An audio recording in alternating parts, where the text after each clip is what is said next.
Alors, période des vacances, selon vous, quelles sont les activités indiquées pour les enfants? Henri Abollet, j'espère que pour ce sujet, on pourra trouver un terrain d'entente maintenant. Oui, ça dépend également. Ça dépend. Parce que pendant les vacances, nous avons 2 catégories, je dis même 3 catégories d'enfants. Les enfants des bourgeois, d'accord? Les enfants des riches, les enfants... Mais chacun pourra trouver son activité. Pourquoi Oui, pourquoi vous qui avez créé ça? Pourquoi vous nous intéressez en disant que les bourgeois? Oui, mais vous avez, tout à l'heure, vous avez montré que dans cette république-là, que vous êtes bien représentés. Donc vous êtes bien représentés dans cette république-là. C'est vous qui avez dit que vous pouvez construire hôtel 5 étoiles. Nous n'avons pas dit ça. C'est mauvais d'avoir d'ambition? Ah, c'était une ambition. Alors, dans ces conditions, en considérant que vous pouvez construire une étoile 5 étoiles, quelles sont les activités que les enfants doivent mener pendant les vacances? Je disais bien évidemment que nous avons plusieurs catégories d'enfants. Nous avons les enfants, les riches, les enfants la classe moyenne. Les enfants de la basse classe. Si je me retrouve là... Mais tous vont à l'école. Tous vont à l'école, oui. Parce que c'est... Bon, les enfants de riches se sont déjà envolés pour New York. Voilà, vous connaissez, donc vous voyez, vous êtes tout, parce que bon, moi je ne sais pas s'ils sont envolés, mais vous savez. Que vous ne savez pas qui se sont envolés? Non, par exemple, je ne sais pas. D'accord. Dites-nous ce que vous savez alors. Si vous avez vécu au village et que vous êtes en vacances, vous êtes obligé donc d'accompagner vos parents dans le champ. Ah, oui. Vous revenez, vous jouez donc du ballon qu'on a confectionné, qu'on a fabriqué avec des sachets, d'accord? Ou bien avec ça, vous êtes un connaisseur. Des vieux habits. Les habits, les chaussettes abandonnées. Et donc on joue ça. Si entre-temps il y a un bourgeois dans le quartier, il faudrait donc que vous achetez Watapolo. Un truc de 2500. C'est 2500 ou bien on prenait ça à 800 avant, mais après 1200. L'autre fois, j'ai demandé à quelqu'un quelque chose de 1200, je lui fais pas la pub. Et donc, si vous offrez ça, c'est que c'est la totale. C'est là, les tournois commencent et puis on passe toute la journée à jouer et tout le reste. Mais quand vous arrivez un peu dans les villes urbaines où les enfants sont en vacances, soit on les envoie donc dans les ateliers pour aller apprendre la décoration. On peut les envoyer? On peut faire ça? Oui, on peut faire ça. De l'informatique, nous, c'est l'informatique qui était en vogue en ce moment-là. On a payé donc... en fait d'informatique, oui. Il y a des gens qui ont bouffé l'argent là-bas. Et on te montre l'ordinateur, tu vois ça et tu ne sais même pas comment allumer ça et tout le reste. Ben, vous passez 2 mois, puisqu'il y a assez de monde, et on ne fait pas de groupe, donc le gars fait sa politique pour prendre l'argent. Enfin, on délivre une attestation. Oui. Ou bien faire l'auto-école? Auto-école, pour ceux dont les parents ont un peu de moyens également. Parce qu'on te dit, bon, que demain, tu peux trouver de véhicules à acheter. Par exemple, on peut amener les enfants à aller faire... on peut faire une parenthèse. Pour l'auto-école, parfois, ce n'est pas parce que demain vous allez trouver des véhicules à acheter, mais je comprends aujourd'hui que c'est pour occuper, en fait, pour vous occuper à des activités saines pendant les vacances que les parents nous mettaient dans l'auto-école. Parce que ça vous prenait du temps. Énormément de temps. Chaque jour vous vous levez, vous devez aller... comment dire, à l'écrit, comment prendre les cours, mais après aller à la pratique. Et ça vous occupe pendant les vacances. Justement. Mais nous, on se dit, on était contents de dire à nos amis, on fait l'auto-école, mais les parents voulaient nous occuper. Oui, ça aussi. Parce que l'idée principale, c'est de faire occuper quand même les enfants. Et au finish, quand même, on gagne le permis. Et après, on ne va pas repasser, on va faire de recyclage. C'est en vacances, et après cette affaire-là. Donc, 2003 2003, il a eu son permis. C'est des gens qui ont eu des permis, le permis sans rêver d'avoir un vélo. Hein? Voilà. Donc, vous voyez, les parents sont des visionnaires, ont compris qu'on devait vous occuper. Il est de la classe bourgeoise, qu'il est un récalcitrant. Donc, il fallait le recadrer pendant les vacances. Pour ne pas... Ça occupe véritablement. Oui. Vous avez un gros livre de code qu'il faut apprendre. Donc, ça vous occupe. C'était dans la descente de Calavi-Tokpa, là. Il Oui, y avait oui. le grand frère de Djalili. Non, je ne vais pas appeler. Je ne vais pas appeler le nom. Non, il fait partie des vieux moniteurs. Il est toujours là encore. Oui, oui. Toujours là, mais il est un peu vieux maintenant. Il a confié ça aux jeunes. Donc, il y a beaucoup d'activités que les vacanciers peuvent mener pour se faire plaisir. Mais sous la coupole, bien évidemment, des parents. Parce que les parents, c'est les parents qui décident. Qu'est-ce qu'il faut faire? Parce que, par exemple, il y a les vacances militaires où si vous aspirez que votre enfant devienne, par exemple... Au Bénin ici? Oui, au Bénin ici. Oui, il y a les vacances, vous pouvez les envoyer au camp et ils font des activités sportives et tout le reste. Je crois que même c'est même bien. Si vous avez des enfants qui sont un peu turbulents, il faut les envoyer là-bas et ils vont recevoir cette leçon de vie, des notions militaires et tout le reste. Mais donc, les activités que les enfants peuvent mener, c'est bien. Il y a beaucoup d'activités. Ça dépend, bien évidemment, de la position de ce parent-là. Et pour, bien sûr, offrir ces activités-là à son enfant. Mais ce qui est généralement connu, c'est le foot, les jeux, d'accord, la télé. Si le parent a un peu de moyens et que la télé... Et les factures augmentent. Donc voilà un peu.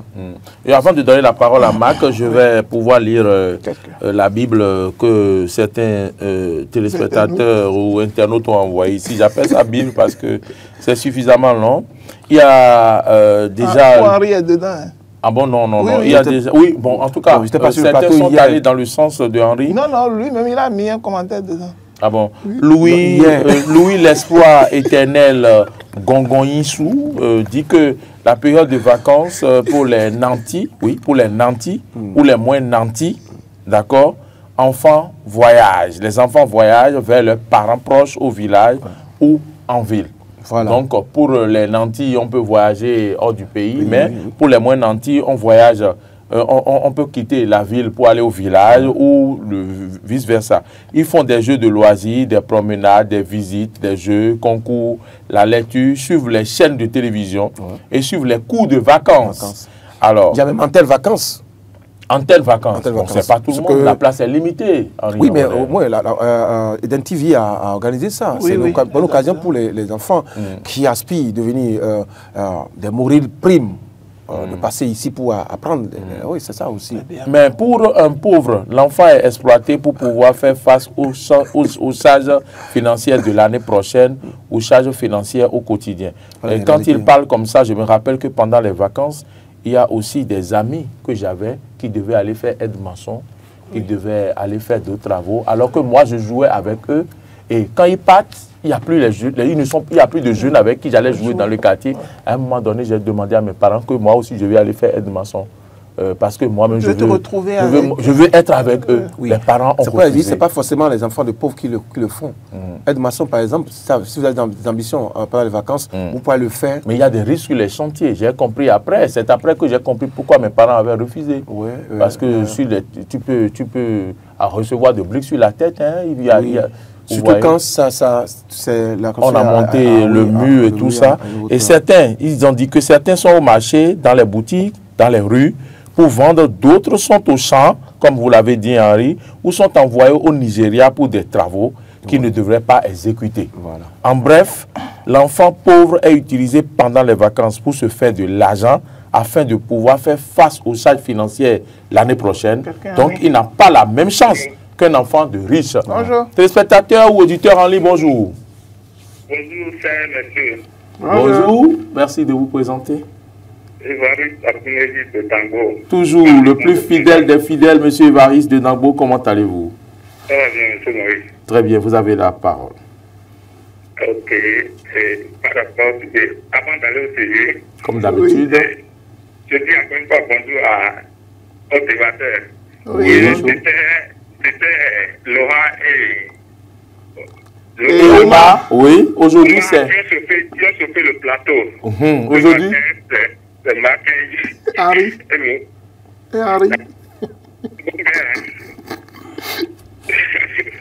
Est-ce que c'est pour la bonne cause? Oui. Pardon? Pour la bonne cause. Par rapport au sujet. Monsieur Évariste.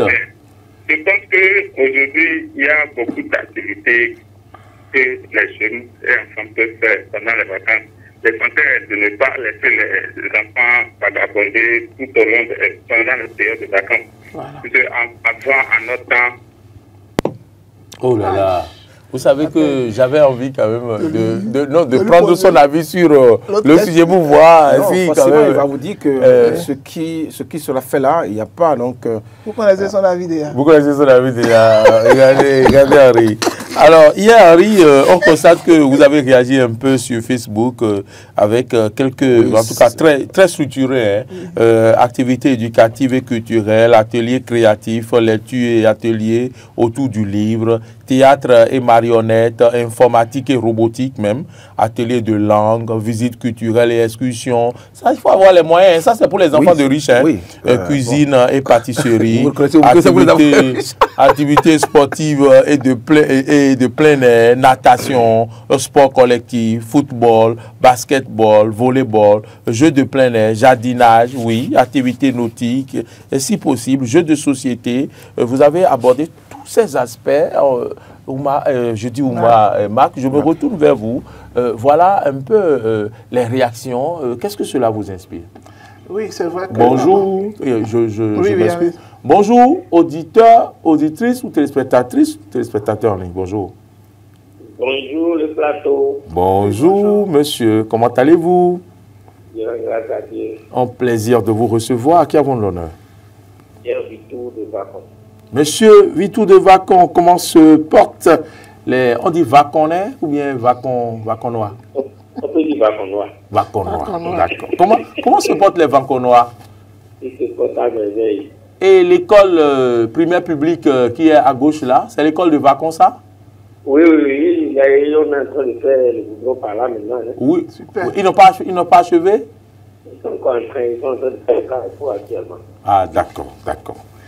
Alors, dites-nous, qu'est-ce que vous pensez des activités que les enfants doivent mener pendant les vacances? Bon, il est clair que les enfants doivent faire des activités pendant les vacances, mais envoyer les enfants au Nigeria, c'est hors de question. Alors, c'est hors de question, bien sûr, ça. On voit les enfants du ménage. Non, au Nigeria. Au Nigeria. Au Nigeria, pour aller travailler, travailler de l'argent, ça, c'est hors de question. Parce que le dehors est grave. Trop de risques.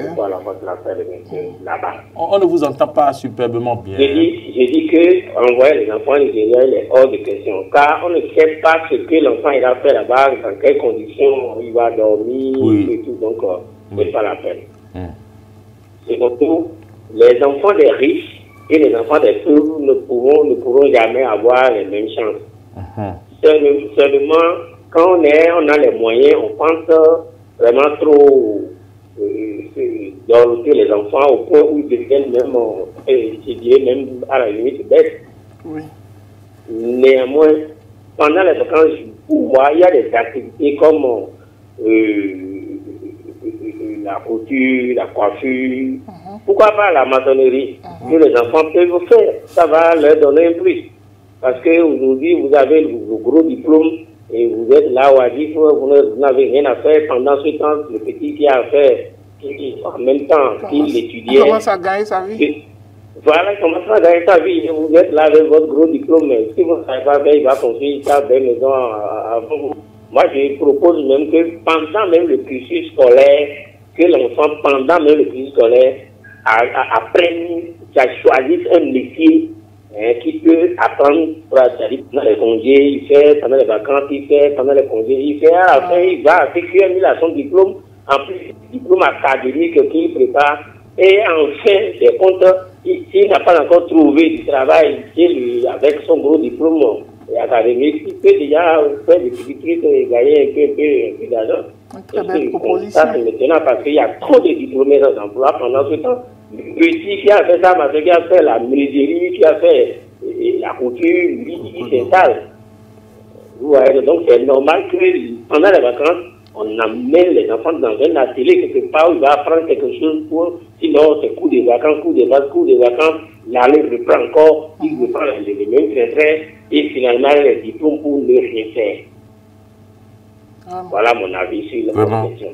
Votre avis est très important et ça va beaucoup aider quand même les parents. Monsieur Vito, saluons tout le monde autour de vous. Marc, vous avez la parole. Oui, et Monsieur Vito a apporté de l'eau à votre moulin. Exactement, c'est très pertinent tout ce que Monsieur Vito a dit parce que aujourd'hui nous sommes dans une situation où aujourd'hui le travail manuel ou bien le travail artisanal aujourd'hui donne beaucoup plus encore de la matière à ceux-là de pouvoir même mieux vivre qu'aujourd'hui les milliers, des dizaines de milliers de bacheliers qui sortent chaque année ou de maîtrise, d'étudiants, de maîtrisards qui finissent également et donc sans pouvoir trouver des débouchés.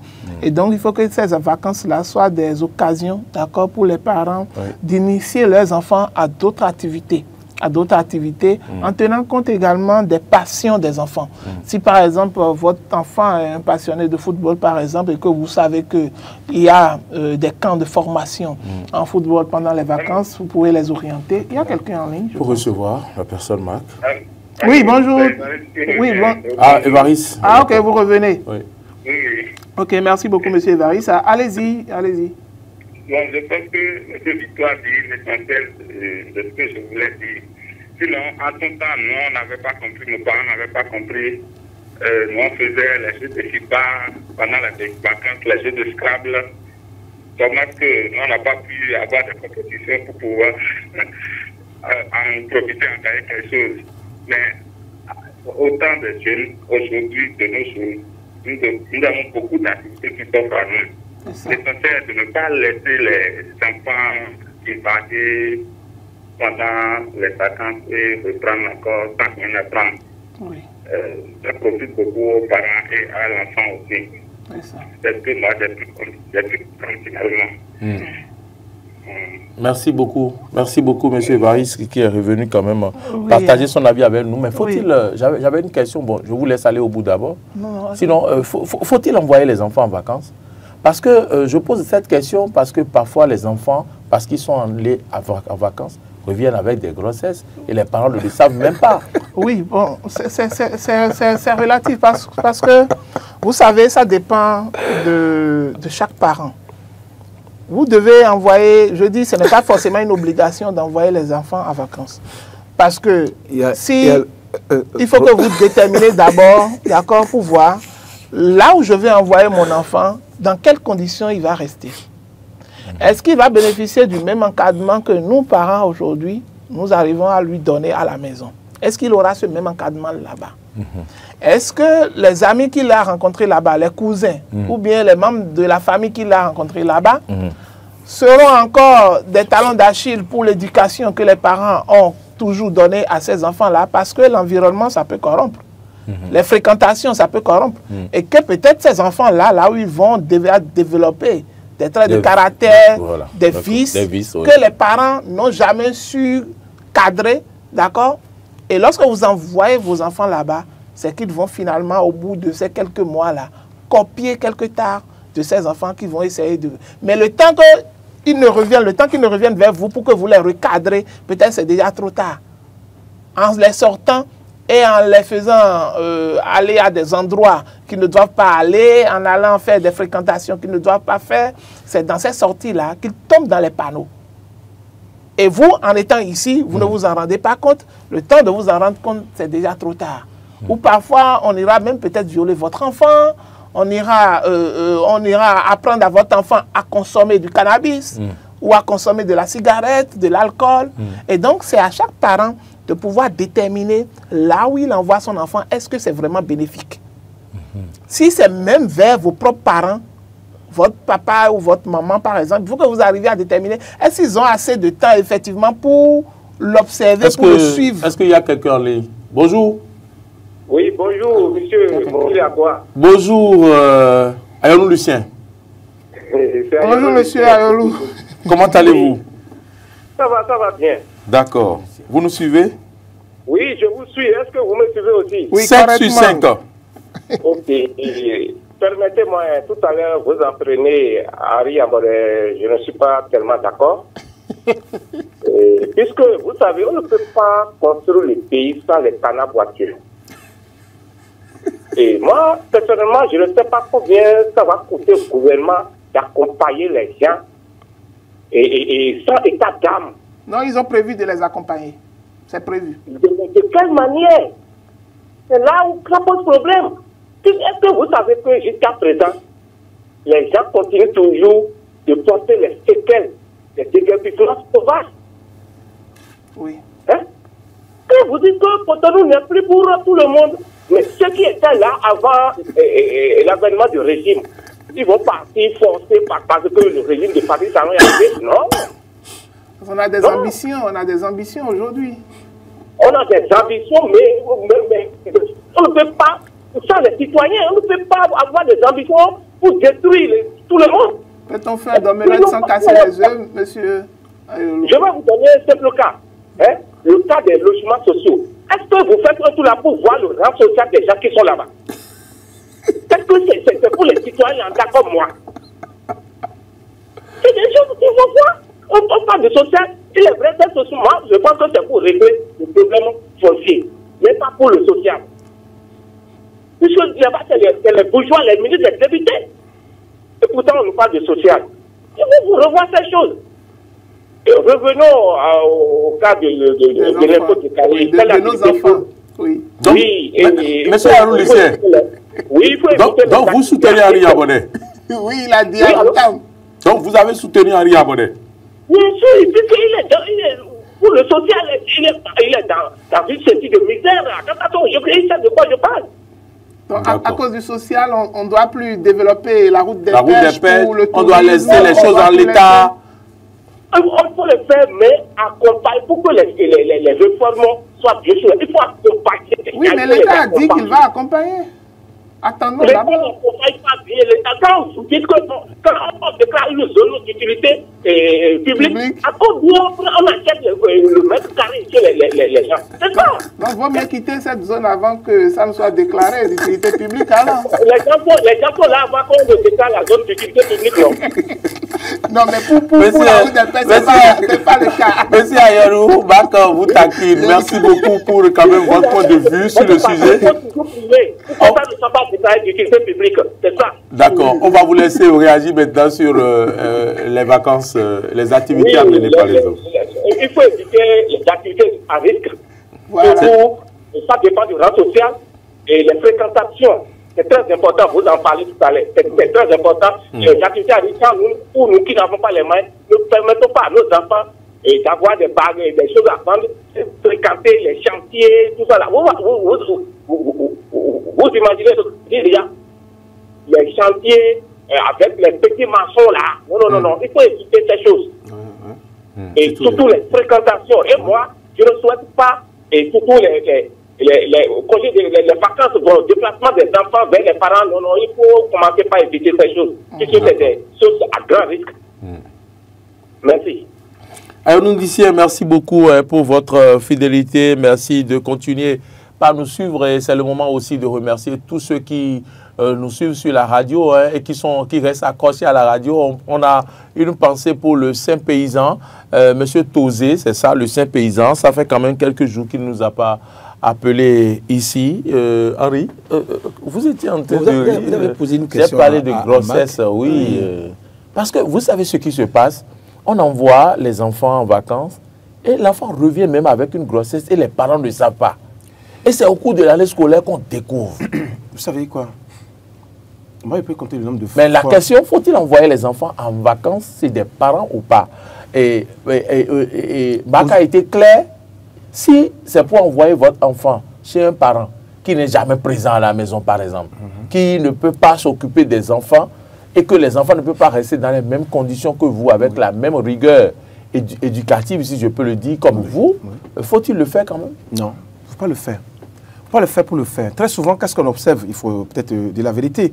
C'est quand on observe chez Mac un frère qui a un peu de moyens, je dis, bon, ok, mais tes enfants viendront te voir en vacances, ils vont venir passer dans les vacances chez toi. Parce qu'on sait qu'au bout du rouleau, à la fin, avant de revenir, les enfants viendront avec les fournitures scolaires. Vous ne direz pas ça. Vous ne direz pas ça. Non, oui, c'est vrai, c'est une réalité. C'est la réalité. C'est qui pousse nous. Mais aujourd'hui, au-delà de ça, il n'y a que, oui, ce que vous avez cité là, peut-être que vous avez révélé là, oui, ça existe. Mais il faut déjà apprendre à vos enfants, avec la vie que nous menons aujourd'hui, il faut apprendre à vos enfants à rester dans les mêmes valeurs, les valeurs que vous leur donnez. Il faut arriver donc à trouver un environnement qui puisse leur permettre de toujours continuer à être éduqués dans ces mêmes valeurs-là. Donc moi, je ne suis pas d'accord que, en tout cas, pour ce que c'est, moi je n'ai jamais envoyé mes enfants en vacances jusqu'à aujourd'hui. Jusqu'à ce que je n'ai jamais envoyé. Je suis là. Si vous voulez aller en vacances, on va rester. Dites-moi ce que vous voulez, on va s'organiser pour le faire. Mais parce que ce n'est pas que j'ai peur de les envoyer. Mais non, je souhaiterais que les enfants soient éduqués avec les mêmes valeurs que vous prenez. Que je prône. Oui. Donc, pour moi, il n'est pas indiqué aujourd'hui, à l'heure actuelle, donc d'envoyer les enfants en vacances. Ça n'apporte rien. Si, par exemple, vous avez des difficultés pour acheter les fournitures et que vous savez que votre, comment on appelle, votre frère a un peu de moyens, dites-lui carrément, envoie-moi les fournitures. Il faut m'aider dans les fournitures, c'est autre chose. Et on n'est pas obligé d'envoyer les enfants. Comme si celui chez qui vous avez envoyé vos enfants ne reste pas à la maison, oui, l'enfant va se livrer à lui-même. D'abord, quand vous envoyez un enfant vers quelqu'un qui est, toutes mes excuses, socialement plus équilibré que vous, l'enfant vient avec d'autres attitudes, d'autres idées. Et parfois, vous ne savez pas, vous pouvez demander à l'enfant de revenir. L'enfant va dire non, je ne veux plus revenir, je vais rester là-bas. Parce qu'il sait que là-bas, on mange salade. On mange attend. Il y a la liberté. Il y a la liberté. Oui. Parce que très souvent, quand votre enfant commet une petite faute, vous pouvez le réprimander, d'accord? Oui. Mais l'autre, parce qu'il sait que vous n'êtes pas... c'est pas son enfant, il n'a pas peut-être envie de vous forcer ou de vous frustrer. De vous frustrer. Donc, il ne peut pas le réprimander comme vous le faites. Donc, il y a cette liberté-là. Et l'enfant, cette douceur. Cette douceur-là. Et puis, c'est bon. Je connais quelqu'un il dit non. Moi, voici ce qu'on va faire. Le matin, on se lève, on brosse les dents. Mais la première chose à faire, c'est qu'on on prend les cahiers, on apprend. La fille dit, même en vacances, oui, c'est ça. La fille était obligée de fuir. Donc voilà. Allez, on va conclure. Marc, votre mot de la fin en quelques secondes. Non, je remercie tous les téléspectateurs et tous ceux qui nous ont appelés également. Et leur souhaite un bon début de week-end par anticipation. Très bien. Ah oui, parce que vous ne reviendrez plus pas ici. Henri? Ben oui, je voulais avoir une idée donc, pour ces fidèles auditeurs et téléspectateurs également, oui, qui sont à vacances et qui sont un peu partout là, qui vous appellent très souvent. Oui. J'ai pas M. Vitou et l'homme de Dangbo, M. Evariste, qui appellent très souvent. Pourquoi pas ne pas penser un jour à les décorer, la prochaine émission d'anniversaire. On ira les voir. On projette aller à Djohou dans quelques semaines. Okay. On espère que sur le tronçon, je ne sais pas s'il y a des gens qui ont leur contact. Donc voilà, qu'ils nous laissent leur contact à la radio s'ils nous suivent pour que nous puissions donc les contacter quand on sera dans la région. Voilà. Merci à toutes et à tous. C'est Marcel Yedo, jeune et compétent. Bon, il ne sera pas jeune tout le temps, hein. Il est en train de vieillir déjà là. Ça fait plusieurs années que je l'appelle jeune compétent, mais bon, on va continuer d'abord. Jeune et compétent Marcel Yedo. Merci d'avoir réalisé cette émission. Gérard Moussa était au son. Merci à tous ceux qui nous ont entourés et qui ont suivi cette émission de bout en bout. Je vous souhaite de passer une agréable journée. Oumar Deandjou sera sur le 13h aujourd'hui. Et merci une fois encore de votre fidélité. Hugues Zogo, un clin d'œil à vous. Tonton Jotan, un clin d'œil également et à bientôt.